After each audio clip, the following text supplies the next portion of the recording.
Assalamualaikum warahmatullahi wabarakatuh dan selamat sejahtera. Tajuk tugasan yang diberi ialah langkah membendung dan mengurangkan kadar jenayah di Malaysia. Saya, Nur Syahira Izzati binti Muhammad Syahirul Akmal daripada kumpulan 4. Dan ini ialah senarai nama ahli kumpulan 4. Pengenalan. Maksud jenayah ialah perbuatan kejahatan seperti mencuri, merompak, membunuh dan lain-lain yang salah di sisi undang-undang. Terdapat jenayah yang kerap berlaku di Malaysia atau lebih dikenali sebagai jenayah indeks.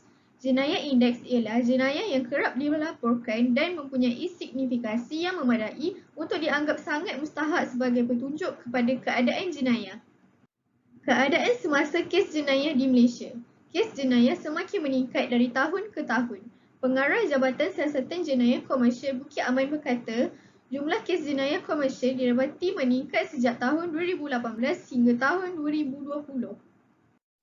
Assalamualaikum warahmatullahi wabarakatuh. Saya Nurzakia binti Sufian. Nombor metrik A21A2907 akan menerangkan tentang permasalahan kajian.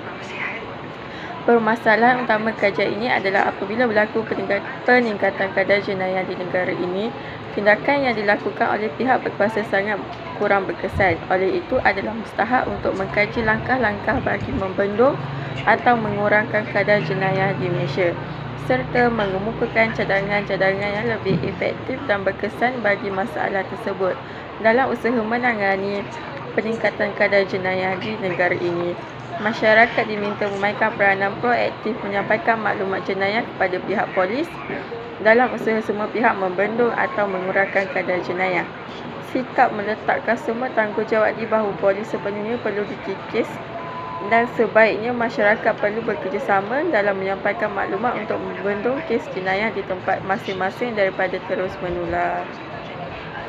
Dengan merujuk kepada permasalahan kajian telah dinyatakan sebelum ini, terdapat dua objektif kajian yang digariskan seperti yang dinyatakan di bawah. Yang pertama, mengenal pasti cadangan-cadangan bagi membendung atau mengurangkan kadar jenayah di Malaysia. Objektif kajian yang kedua adalah mengenal pasti langkah-langkah bagi membendung atau mengurangkan kadar jenayah di Malaysia. Seterusnya ialah unsur-unsur falsafah. Pertama sekali, nama saya Maizatul Fadlina binti Muhammad Rizwan. Nombor kad matrik saya ialah A21A2564. Unsur-unsur falsafah dalam kajian ini terbagi pada 3, iaitu falsafah pendidikan kebangsaan, falsafah akhlak dan falsafah jenayah. Seterusnya ialah pengenalan kepada ilmu falsafah. Ilmu falsafah berbau maksud filosofia daripada perkataan Greek yang bermaksud cinta dan hikmah adalah satu disiplin ilmiah yang mengusahakan kebenaran yang umum dan asas. Tujuan falsafah adalah untuk berfikiran baik dan untuk mendapat sesuatu kebenaran. Falsafah pendidikan kebangsaan. Falsafah pendidikan kebangsaan ialah satu usaha yang berterusan ke arah perkembangan potensi individu secara menyeluruh atau bersepadu untuk melahirkan insan yang seimbang dan harmoni dari segi intelek, rohani, emosi dan jasmani. Seterusnya ialah falsafah akhlak. Akhlak merupakan tabiat semula jadi yang dimiliki oleh seseorang.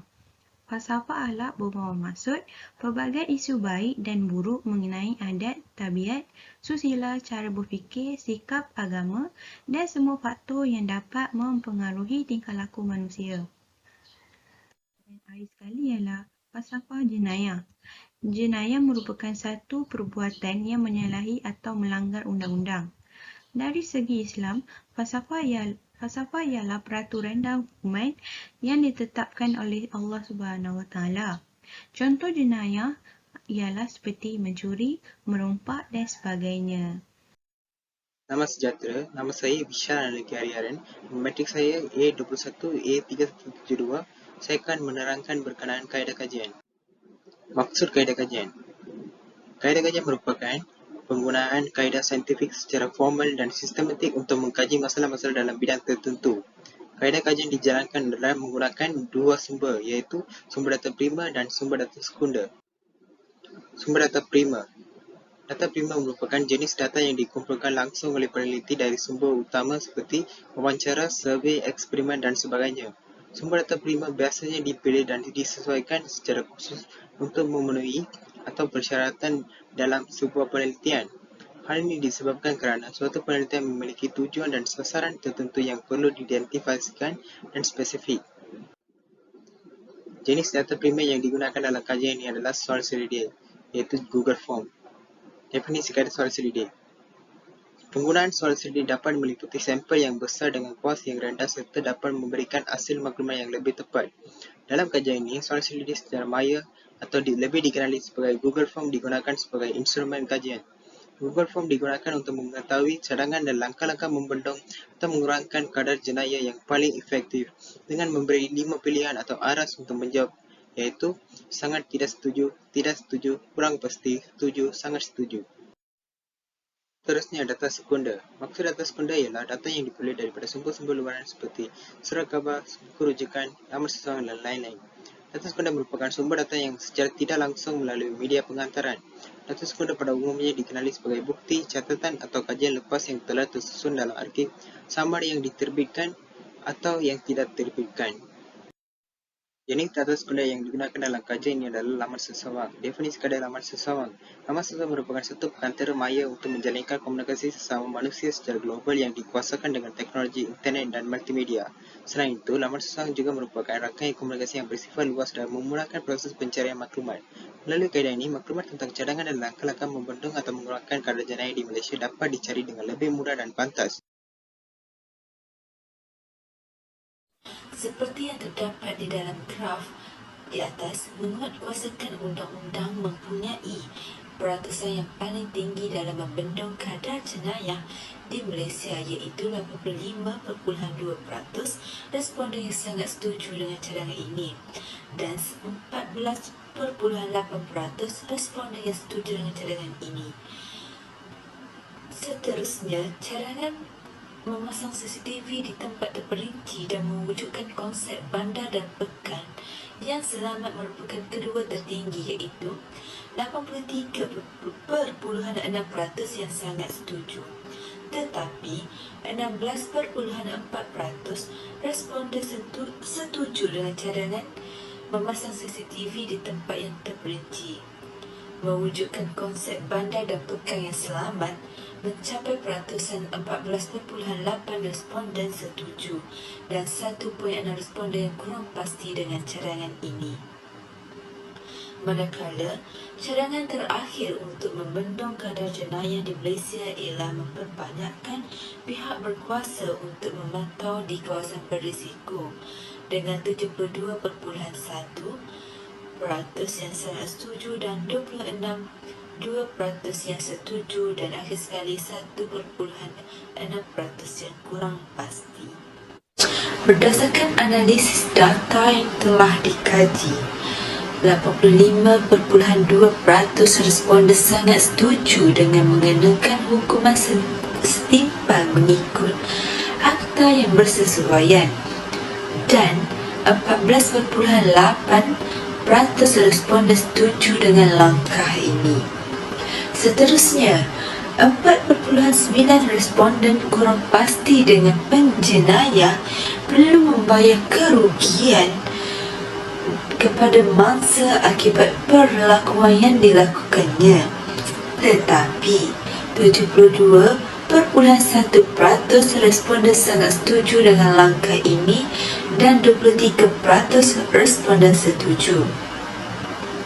Manakala prasarana keselamatan seperti mengasingkan jalan untuk penjalan kaki dengan jalan raya, terdapat 1.6% yang tidak setuju, 16.4% yang setuju dan 82% yang sangat setuju. Akhir sekali, mewujudkan pondok-pondok polis di kawasan tumpuan umum menunjukkan peratusan skala tidak setuju sebanyak 1.6% dan 6.6% yang kurang pasti. Manakala 23% setuju dan 68% yang sangat setuju.